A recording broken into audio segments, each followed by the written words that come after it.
प्यार आपको बड़ा बनाए, छोटा नहीं। जब आपकी दुनिया एक व्यक्ति के लिए सिमट जाती है तो आप कोई रिश्ता नहीं बना रहे, आप खुद को खो रहे हैं। कृति बेहद प्यार करती थी। 26 साल की उम्र में उनका मानना था कि प्यार का मतलब निकटता है, निरंतर उपस्थिति, साझा भावनाएं, सीमाएं गायब होने तक जीवन का विलय। आरुष वो सब कुछ था जो उसे चाहिए था। 29, आत्मविश्वासी, करिश्माई, जमीनी।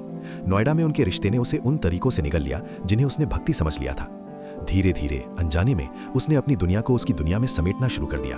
दोस्तों के कॉल कम आए, उसके सप्ताहांत से शौक गायब हो गए। उसकी खुशी पूरी तरह से उसके मूड, उसके संदेशों, उसकी उपलब्धता पर निर्भर थी। आरुष ने कभी इसके लिए नहीं कहा, लेकिन उसने इसे स्वीकार कर लिया। सबसे पहले उसे जरूरत महसूस होना पसंद था। ऐसा लगा जैसे ये प्यार का सबूत हो, लेकिन समय के साथ वजन दम घोटने वाला हो गया। छोटी छोटी बातों पर बहस शुरू हो गई, मिस्ड कॉल, देरी से उत्तर, योजनाएं जिनमें वो शामिल नहीं थी। आरुष को अपनी भावनात्मक स्थिरता के लिए जिम्मेदार महसूस हुआ, जैसे वो दोनों की जिंदगी अपने कंधों पर ले रहा हो। कृति निरंतर आश्वासन के बिना चिंतित महसूस करती थी, दूरी के हर पल को परित्याग के रूप में व्याख्या करती थी। प्यार दबाव में बदल गया। जो निकटता से शुरू हुई थी वो क्लॉस्ट्रोफोबिया बन गई। वो इस चिंता के बिना सांस नहीं ले सकता था कि उसने उसे परेशान कर दिया है। वो ये जाने बिना काम नहीं कर सकती थी कि वो उसके बारे में सोच रहा है। उनकी बातचीत गोलाकार और थका देने वाली हो गई। आप मुझे और संदेश क्यों नहीं भेजते? मुझे ऐसा क्यों लगता है कि मैं पर्याप्त नहीं हूँ? हर चीज इतनी भारी क्यों लगती है? एक रात किसी बात पर एक और लड़ाई के बाद, जिसे दोनों ही स्पष्ट रूप से याद नहीं कर पा रहे थे, आरुष ने कुछ ऐसा कहा जिसने उन दोनों को चकनाचूर कर दिया। मुझे नहीं पता कि तुम्हारी चिंता किए बिना कैसे सांस ली जाए। उसके बाद जो सन्नाटा था वो बहरा कर देने वाला था। इसलिए नहीं कि वो उससे प्यार नहीं करता था, क्योंकि प्यार एक बोझ बन गया था और नहीं उसे अब और ढोया जा सकता था।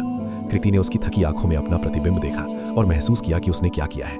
उसने प्यार को अस्तित्व में बदल दिया था। उसने उसे अपनी पूर्णता के लिए जिम्मेदार बनाया। अपना संपूर्ण भावनात्मक अस्तित्व उसके हाथों में सौंप दिया और इसे भक्ति कहा। लेकिन प्यार में डूबने जैसा महसूस नहीं होना चाहिए। ब्रेकअप विनाशकारी था, लेकिन आवश्यक था। आरुष को खुद को फिर से खोजने के लिए जगह की जरूरत थी। कृति को यह सीखने की जरूरत थी कि वो कौन है, किसी और द्वारा उसे परिभाषित किए बिना। अकेले ही उसने खुद को फिर से बनाना शुरू किया, धीरे से, दर्दनाक। वो उन दोस्तों से फिर से जुड़ गई जो हाशिए पर धैर्यपूर्वक इंतजार कर रहे थे। उसने वो किताबें उठाई जिन्हें उसने त्याग दिया था, वो शौक जो उसने त्याग दिए थे। उसने मौन को भरने के लिए अपने फोन तक पहुंचने के बिना अपने विचारों के साथ बैठना सीखा। सालों बाद किसी ने कृति से पूछा कि उस रिश्ते ने उसे क्या सिखाया। उसने अपने शब्दों का ध्यानपूर्वक चयन करते हुए गहरी सांस ली।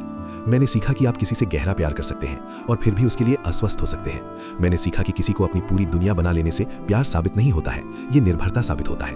और मैंने सीखा कि सही तरह का प्यार आपके जीवन में जोड़ता है, ये इसे प्रतिस्थापित नहीं करता है। उसने कभी आरुष को दोष नहीं दिया। वो अंत में भी दयालु रहा, लेकिन उसने उसे अपनी ऑक्सीजन बनने के लिए कहा था। और कोई भी व्यक्ति इस भूमिका से बच नहीं सकता है। कुछ रिश्ते इसलिए खत्म नहीं होते क्योंकि प्यार सच्चा नहीं था। वे समाप्त होते हैं क्योंकि प्यार निभाना बहुत भारी हो गया है, बनाए रखना बहुत कठिन हो गया है।